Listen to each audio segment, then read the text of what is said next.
So after that crazy comeback draw against New Zealand, England have one final massive match against South Africa, but selection is not easy. And I thought you were going to score. Ask a better question, you get a better answer. Hi guys, welcome back. This one's going to be hard. Obviously I'm going to select my England team as I always do every week, but that was a really weird comeback. A lot of the play against New Zealand wasn't great, like the maul defence was awful, there wasn't much cutting edge out wide, but then the comeback, the guys off the bench did really well. Some players who really hadn't showed a lot, like Youngs and Mako, came off the bench and were amazing. It's a really weird one, I don't know what to make of it. But South Africa is quite a specific team, so I think you do need to set up for them a bit as well. Take into account the performances so far, this is the team I would go for. I'm not 100% on some of these. I'd love to know what your teams were, but let's go through it. At loosehead, I'll stick with Ellis Genge. Yes, he didn't have his best game against New Zealand, but he's had a series of really good performances. He'll want to put it right, and I think he's England's best loosehead anyway. I'm going to start Jamie George. I think against South Africa, that set piece, the maul, the scrum's going to be really, really important. Cowan Dickey's be looking lively, and off the bench, I think that'll be a good call, so I'd have them that way round. Sinclair, again, a bit of a quiet game versus New Zealand. Couldn't get into it. Maybe some scrum issues. Plus, he's played a lot. Stewart maybe could have started if he hadn't been injured in the beginning anyway. And he came off the bench, obviously scored those two amazing tries against New Zealand. Plus his extra size. So I think it makes sense for him to start at tight head. So I think that front row would definitely suit the game. Second row, I'd make a change. I think Johnny Hill's been okay. He's been fairly quiet.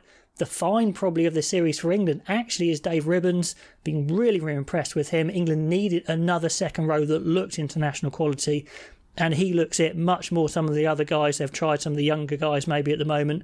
So I'd go with the Toje and Ribbans.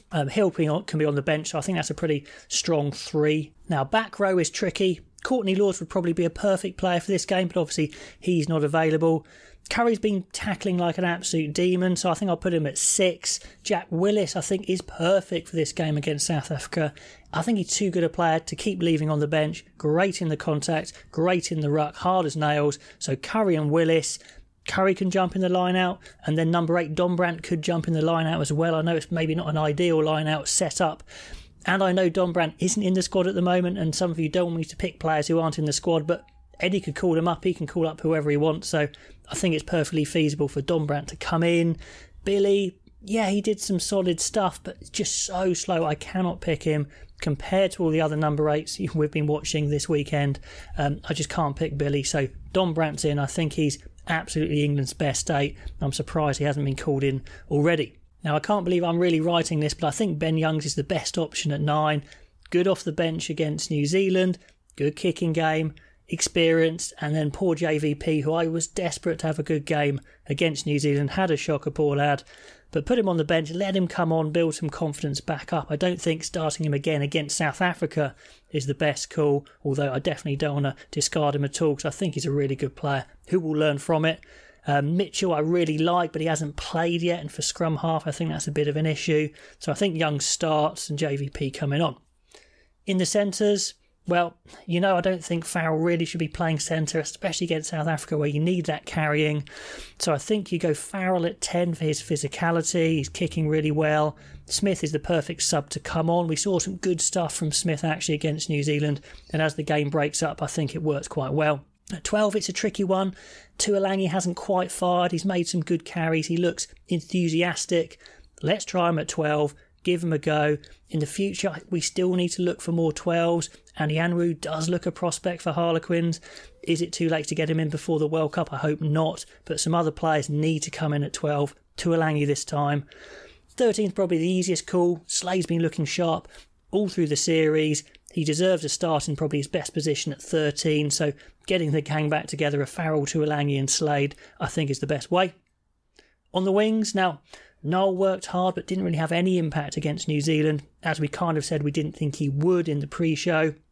May actually played pretty well, but it's just so sad to see him without that killer edge of pace and that belief in his own pace. And when I start stacking them up, I'm not going to do a list on this time, against all the other tier 1 wingers, they're right down the bottom, to be honest. So we need some speed, we need some edge for the likes of Farrell and Slay to put in. So I'm absolutely going for Freeman on one wing, who I think could be really useful under the high ball as well, his extra size and speed, and then some absolute gas with Radwan on the other. Could go Murley, but he's on the bench. And then Freddie Stewart at fullback. Still some people unconvinced by Stewart, and I think it would help having that extra speed around him. Plus he does hit the line hard. Did make a few errors against New Zealand coming up, getting caught out by that crossfield kick, but still very good in the air. Hit the line hard, scored his try, so he absolutely stays at 15. I mentioned some of the guys coming on. LCD, Mako and Sinclair for the front row. Johnny Hill, second row. Sam Simmons, could start him, but maybe I think you need the extra size of Don Brandt against South Africa to start with. Simmons coming off the bench is really impactful. Probably not really a 6. When I selected him last week, I wanted him at 8, but he does carry very well. Then JVP, Smith, as I mentioned, and Murley, some extra firepower off the bench. So that's the way I would go. Some tough calls. I'd love to know what you would go against South Africa. England will need to step up to win this one for absolute certain. South Africa off the back of a big win. It's going to be an exciting end. Put the teams below you would pick, and I'll catch you next time.